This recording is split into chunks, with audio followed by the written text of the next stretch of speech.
I grew up in a town with more cows than people. Eastern Kansas, dusty summers, dead winters. No one locked their doors. No one had to. The biggest crime we ever had was the year someone stole gas from Farmer Arnett's tractor and left a note saying, "I'll pay you back." I was 17 when it started, right around when my dad got sick, lung cancer. He never smoked a day in his life, said it was from breathing in too much corn dust. That's what he called it, corn dust. Like something harmless, like something natural. Anyway, he'd lie on the couch most days, blanket over his chest, barely talking. He watched the same 5 VHS tapes over and over, too tired to care. So I started taking over the chores, the fields, the animals, the repairs. Didn't mind it. I liked the quiet, until the voice came. It happened while I was fixing a fence post out past the west field. I was alone. The sun was brutal, not a cloud in the sky. I was hammering a stake when I heard it, soft, almost gentle. "Hey!" I turned, nothing there, just wind. I went back to work. Then it came again. "Down here."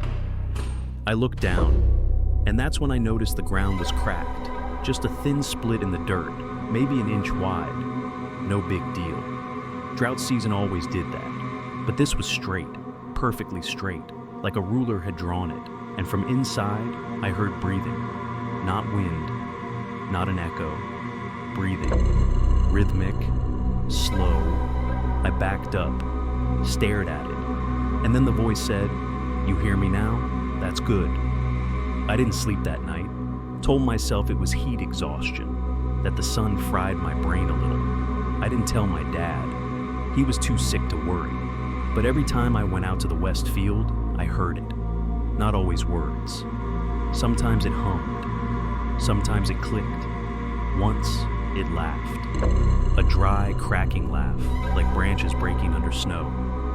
One day I tried to ignore it. Headphones in, blasting old rock music. I was hauling feed bags near the silo. Then the headphones ripped off my head.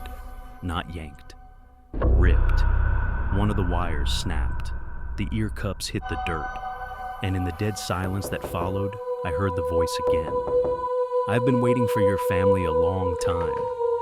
I dropped everything. Ran. Back at the house, I checked the field from the window. It looked the same. Nothing wrong. But I could feel something shifting out there, like the land was stretching. Dad noticed.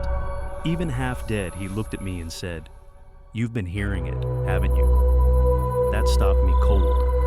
He nodded, weakly. "I heard it too, back in '81, when Grandpa passed. They always speak when someone's about to die. He coughed so hard I thought it was over right there.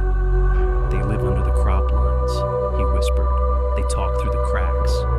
He wouldn't say more. That night, I dreamed about the field, except it was upside down. The soil was sky, and hanging from it were people I didn't recognize.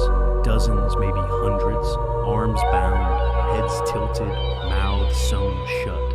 And under them, something moving, something huge. I woke up with a nosebleed.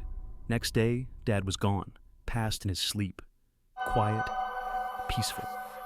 I buried him next to Mom, but as I was covering the grave, I heard it again. Closed this time, right behind me.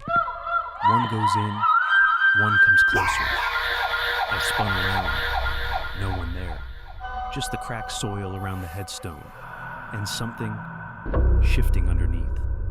I sold the farm that year, didn't stick around, haven't gone back.